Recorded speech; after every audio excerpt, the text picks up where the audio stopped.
જંત્રીના ભાવમાં 200 થી 2000% સુધીનો વધારો કરાતા રાજકોટમાં બિલ્ડરો દ્વારા મૌન રેલી કાઢવામાં આવી હતી। મૌન કી બાતના નામથી આ રેલી કાઢવામાં આવી છે। મોટી સંખ્યામાં લોકોએ આ રેલીમાં હાજરી પણ આપી હતી।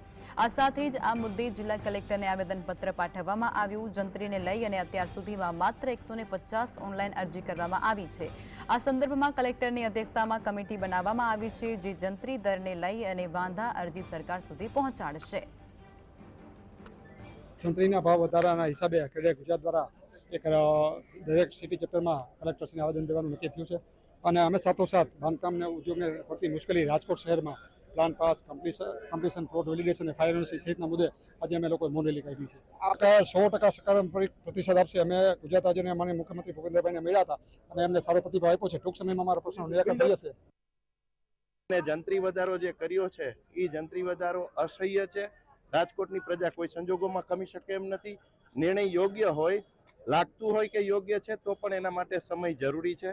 5 થી 7 વર્ષનો સમય આપવો બિલ્ડરોને વિકાસ માટે જરૂરી છે। આટલા વર્ષોથી ચાલતી આ સમસ્યાને આવી રીતનો મોટો એટેક આપે એ ઘણું ગેરબંધારણીય છે।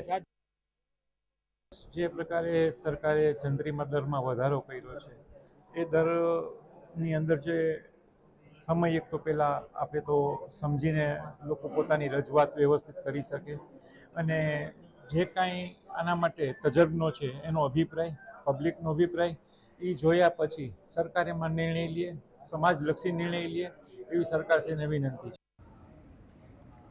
તો આજ મુદ્દે વધુ વિગતો અમારા સંવાદદાતા લકીરાજ આપી રહ્યા છે ફોનલાઈન પર।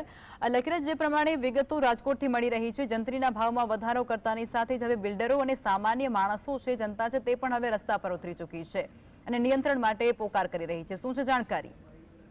જે આપને જણાવી દઉં કે રાજ્ય સરકાર દ્વારા 200 થી 2000% જંત્રીમાં વધારો કરતા જે બિલ્ડર લોબીમાં રોષ છે તે જોવા મળી રહ્યો છે। ત્યારે આજરોજ રાજકોટ બિલ્ડર એસોસિએશન દ્વારા જે મૌન રેલીનું આયોજન કરવામાં આવ્યું હતું। આ મૌન રેલીમાં 10 જેટલા અલગ અલગ સંગઠનો છે તેઓએ પણ સમર્થન આપતા સાથ પુરાવ્યો હતો અને જિલ્લા કલેક્ટર કચેરી ખાતે જે મૌન રેલી કાઢીને આવેદનપત્ર પાઠવવામાં આવ્યું હતું। જંત્રી વધારાના કારણે જે સામાન્ય પબ્લિક છે તે પોતાનું ઘર લઈ નહીં શકે તેવું ક્યાંક ને ક્યાંક બિલ્ડર લોબીનું કહેવું હતું। તો રાજકોટ મહાનગરપાલિકાના જે અધિકારીઓ છે તેના દ્વારા પણ હેરાન પરેશાન કરવામાં આવતા હોવાનું નિવેદન છે તે રાજકોટ બિલ્ડર એસોસિએશનના પ્રમુખ દ્વારા આપવામાં આવ્યું હતું। જી લકીરાજ, જાણકારી આપી તે બદલ આપનો આભાર।